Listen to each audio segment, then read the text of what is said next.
Bonjour Anthony. Bonjour. Alors que le calme est revenu au Bénin, on revient avec vous sur plusieurs cas de désinformation qui ont entouré le coup d'État manqué d'hier. Oui, on va commencer avec ces images, un montage que l'on va retrouver essentiellement sur Facebook, notamment issu de pages burkinabées.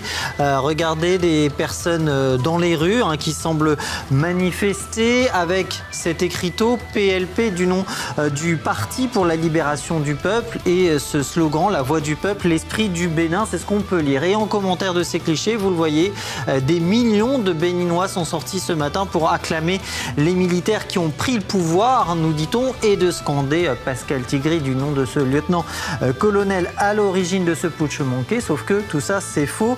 Ces photos, si elles ont bien été prises au Bénin, elles ne sont pas récentes. Regardez, je vous les remets ici pour mémoire. La première, eh bien, on la retrouve effectivement au Bénin, je vous le disais, à Cotonou en l'occurrence, mais le 22 juin 2017. Il s'agit d'une manifestation contre le président béninois, Patrice Talon. Pour ce qui est de la seconde, recherche d'images inversée également.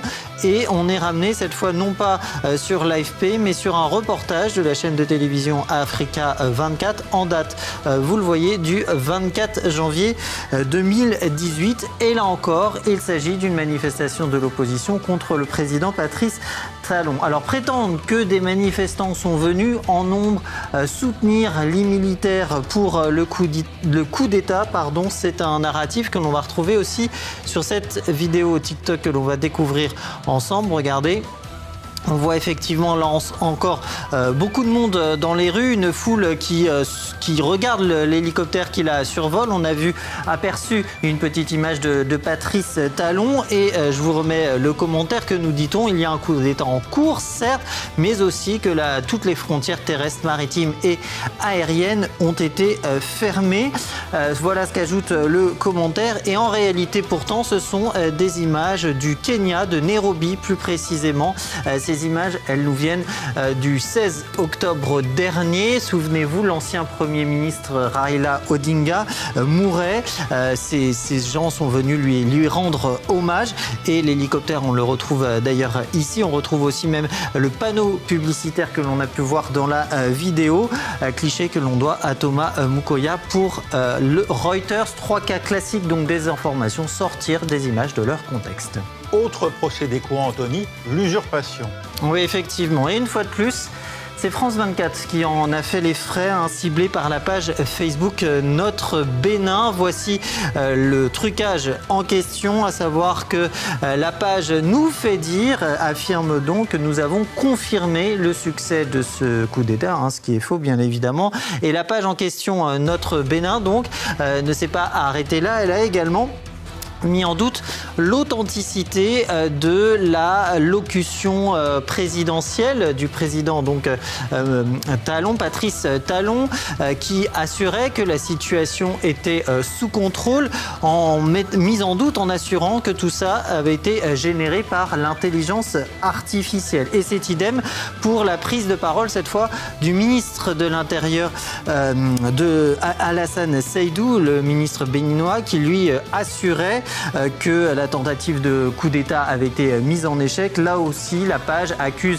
l'intelligence artificielle. Elle va même plus loin en accusant le Quai d'Orsay, donc le ministère des Affaires étrangères français, d'avoir piraté Bénin TV et assuré que le ministre de l'Intérieur n'a pas pu prononcer ses propos puisqu'il aurait été retenu par le CMR, le Conseil militaire pour la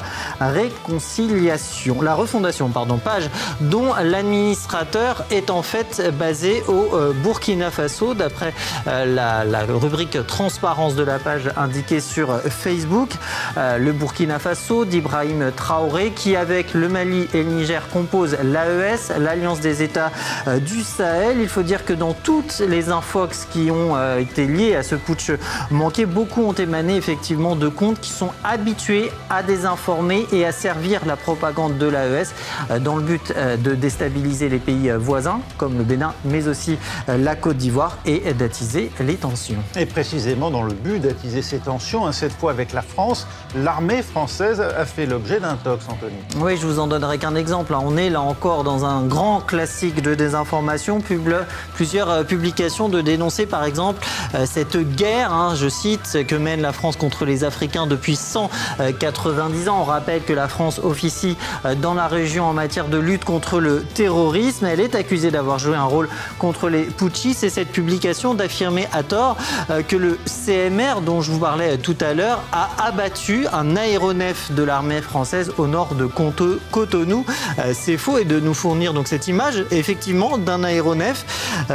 Oui, pas n'importe lequel, c'est en effet un Mirage 2000, un avion français donc. Sauf que vous voyez cette photo, elle date du 9 avril 2023. On est sur la base de Hsinchu à Taïwan et il y a aussi ces images d'avions russes en Syrie de 2013. Bref, les exemples sont légion.